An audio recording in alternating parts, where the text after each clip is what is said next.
next thing I want to show you is, I'm sure that you're probably saying to yourself, well, I'm an engineer, so I'm pushing engineering.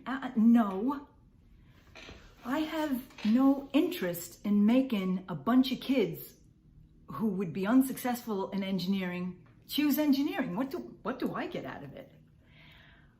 What I get out of this is there are a lot of students out there who would benefit greatly from a career, not benefit greatly money-wise, they'd have a great time and they would make the world, on top of the world of engineering, better, brighter, larger, more diverse. Where does engineering rank? So there's a guy has a YouTube channel, his name is Shane Hummus. It's called the Success GPS, How to Find Success. And he does a good job of ranking schools, of ranking disciplines, of ranking sub-disciplines.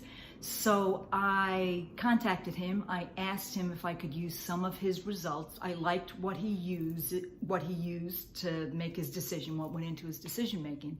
And I'm going to show it here. So the first slide you can see is, where does engineering rank? Now, I'm not very familiar with it, but I think in video games, the ranking that you see on the left, S, which is superb, A, B, C, D, F, are tiers that are used in video games. I apologize, I'm not familiar with video games, so that's what he used as the ranking system. S is the best, and then you go down from there. So as you can see, engineering is not at the very top. That is computer science, information technology, and health degrees, medicine.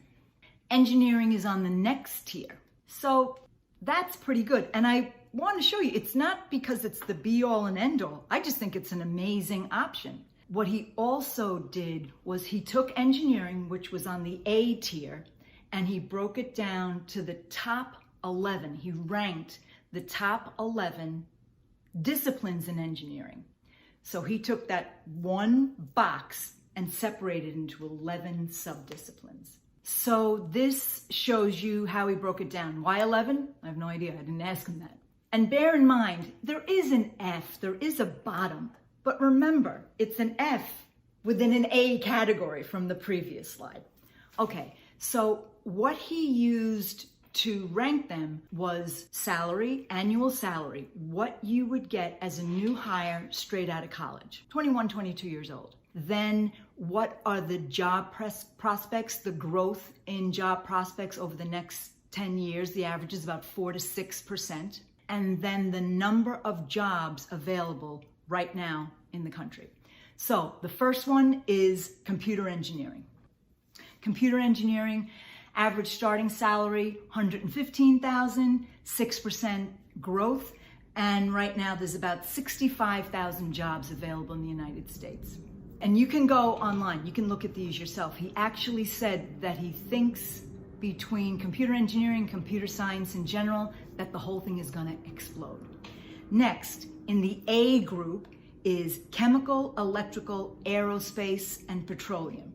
So chemical, the average starting salary is 105, electrical 99, aerospace 115, petroleum 137.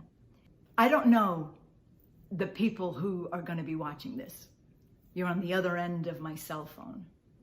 I think $105, $110, $130,000 a year for a new graduate to start with. That's pretty good.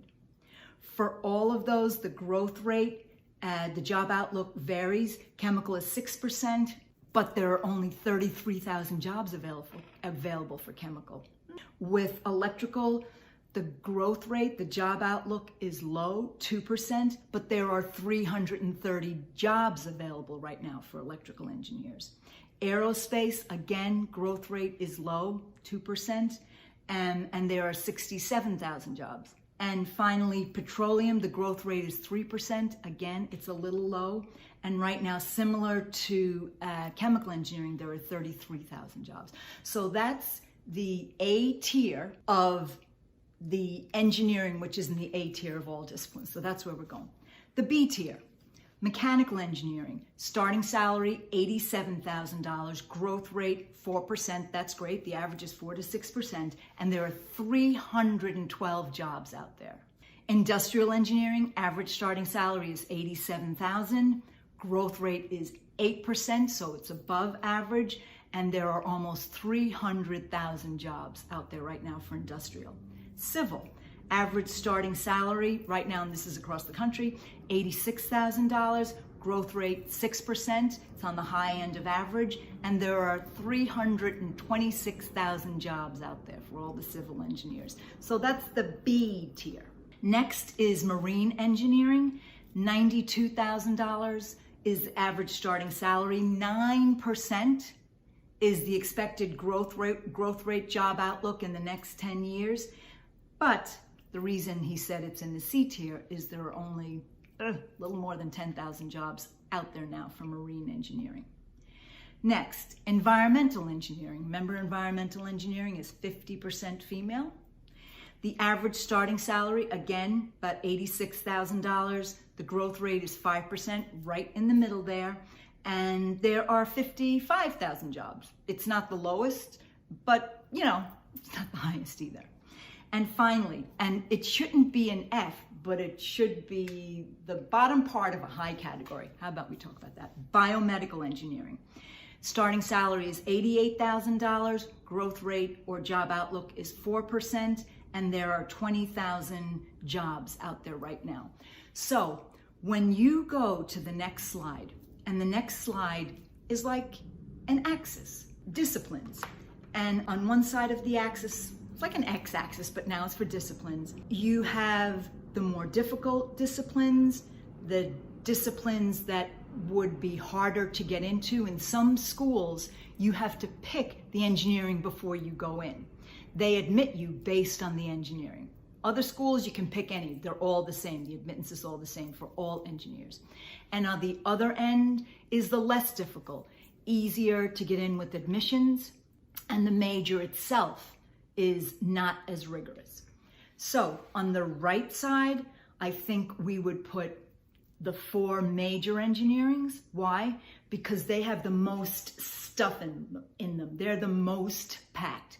Plus the 11 other disciplines, I apologize, the 7 other sub-disciplines that came out of the slide I just showed you. And somewhere along I am not going to say which is the least difficult engineering out there, because it is different for everyone. For me, it was chemical.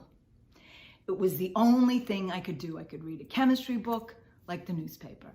So for everybody, it's different. My point is, those 76 engineerings, those 76 different engineerings are spread all along that axis. They're not lumped together. The 76 are spread all along the axis. In my opinion, 76, there is an engineering discipline out there for everyone, period. Whether it's based on your interest or based on how rigorous you want it. And when I say rigorous, again, I mean the math. It's the math that's rigorous. The math for example, chemical and electrical, you can get lost in the grass, the tall grass sometimes. So it's the math that's more complicated. Makes you want to pull your hair out, as opposed to less complicated math. The science doesn't change. The chemistry or the physics doesn't change. The engineering, okay.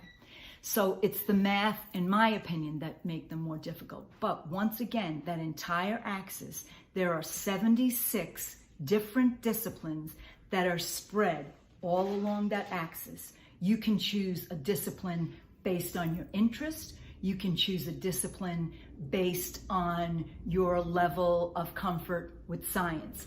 But once again, there is an engineering discipline out there for everyone. And the next slide just shows, and I think we saw it earlier, or we'll see it later, I apologize. If you lean towards chemistry, you lean towards the chemical engineering. If you lean towards physics, as physics is your preferred science, then you lean towards electrical engineering. And if you kind of like both of them equal, then it's civil or mechanical engineering. And the reason I rank the major engineerings is if you can direct yourself, because you can't do eeny, meeny, miny, mo. So if you can pick a major discipline first, and then maybe if you want to look at some of the sub-disciplines. So that will help you a little bit. I'm aware that there are some students out there that say, I do equally well in physics and chemistry. Good for you!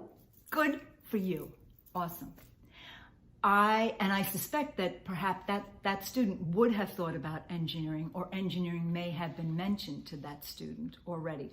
I'm talking about the kid now, in particular the girls, in particular the guys that think they have no business anywhere near engineering, period. This is for them to say, over here, check this out.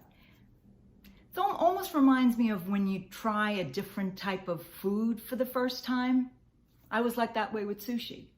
And it was my son that says, over here, try this. You're gonna like this. I'm like, really? Sushi? I don't think I'm a sushi person. Sure enough, sold.